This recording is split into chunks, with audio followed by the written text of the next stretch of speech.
ওই দিক থেকে এসে এই বাড়ির উপরে বালির টালির উপরে, হ্যাঁ আওয়াজ কি পুরো ধোঁয়ার পুরো উঠে গেছে। এটা মানে ভয় পাওয়ানোর জন্য এটা চার্জ করা হয়েছে। এরা দুষ্কৃতীরা করছে। এরা আমি কিছু বলতে পারছি না দাদা, অনেকক্ষণ ধরে আমরা 4 বছর অনেক সাফার করেছি। 2019 থেকে 22 অবধি পুরো বাজার ড্যামেজ হয়ে গেছে।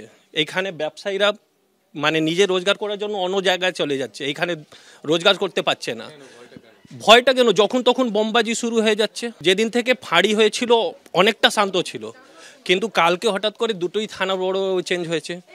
দুষ্কৃতীরা সুযোগ পেয়েছে কি নতুন বড়বাবু এসছে, তারা চার্জ নিতে সময় লাগবে, তার মাঝখানে আমি নিজের দুষ্কৃতীগুলো পাকিয়ে নিই। ফাঁড়ির পাশেই তো, আমাদের মুখে তো ফেলেনি, থানার উপরেই ফেলেছে মনে। এটা তো বম থানা আর ফাঁড়ি, আর এটা বাড়ি, ওই তো সামনেই ফাঁড়ি, যে বিল্ডিং এর পাশেই তো ফাঁড়ি। হ্যাঁ ওইটাই তো ফাঁড়ি, আর ওই এটা বাড়ি। তো এই বাড়ির উপরে বম ফেলা মানে ফাঁড়ির উপরেই ফেলা। হ্যাঁ আরচালা বাগান আউটপোস্টটা।